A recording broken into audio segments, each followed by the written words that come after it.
கர்த்தரின் பரிசுநாமத்துக்கு ஸ்தோத்திரம். இன்று மாதத்தின் முதல் நாள். இன்று ஞாயிறு ஓய்வு ஆராதனை ஜெபம். இன்று வாரத்தின் முதல் நாள் திருவிருந்து ஆராதனை. ஆமென். ஜெபம். ஆண்டவரே, நன்றியோடு சோதரிக்கிறோம்ப்பா, துதிக்கிறோம்ப்பா, நன்றி செலுத்துகிறோம்ப்பா. ஆண்டவரே, இந்த மாதத்தின் முதல் நாளுக்காக சோதரிக்கிறோம். ஆண்டவரே, கடந்த மாதம் முழுவதுமாக கண்ணின் மணி போல எங்கள் அனைவரையும் பாதுகாத்து பராமரித்து வழிநடத்தின கிருபைக்காக சோதரம்ப்பா. புதிய மாதத்தை காண உதவி செய்திருக்கீங்களே, அதுக்காக நன்றி செலுத்துகிறோம். ஆண்டவரே அப்பா, இன்னைக்கு ஓய்வு ஆராதனையிலே சப்பா நீர் மகிமைப்பட வேண்டுமென்று செபிக்கிறோம்ப்பா. அதே போல் ஆண்டவரே, வருகிற ஒவ்வொரு ஜனத்தையும் ஆண்டவரே ஆசீர்வதிக்க வேண்டுமென்று செபிக்கிறோம்ப்பா.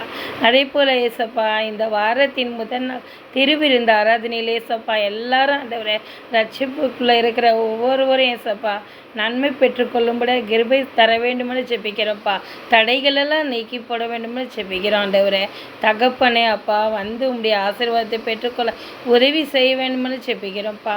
ஆண்டவரே, ஒவ்வொருவரும் ஆண்டவரே அப்பா நித்திய மகிழ்ச்சி உங்கள் தலைமையில் இருக்கும், சஞ்சலம் தவிப்போம் ஓடி போகன்னு சொன்னீங்களப்பா. அதே போல் ஆண்டவரே ஒவ்வொருவருக்கும் சஞ்சலம் தவிப்போம் ஓடி போக வேண்டுமென்று செபிக்கிறோம். ஆண்டவரே இந்த வேலையில் சப்பா ஆண்டவரே அப்பா தகப்பனே அப்பா எங்கள் ஆண்டவர் அனைவரையும் ஆண்டவரே அப்பா இந்த ஆராதனையில் ஆண்டவரே அப்பா மகிமைப்பட்ட உதவி எங்கள் ஆண்டவரே ஆசீர்வதிக்க வேண்டுமென்று செபிக்கிறோம். ஆண்டவரே தகப்பனே அப்பா சோத்திரம் அப்பா, நீங்கள் அப்படியே செய்யறதுக்காக சோத்திரம் இயேசுவின் மூலம் ஜெபிக்கிறோம் நல்ல பிதாவே.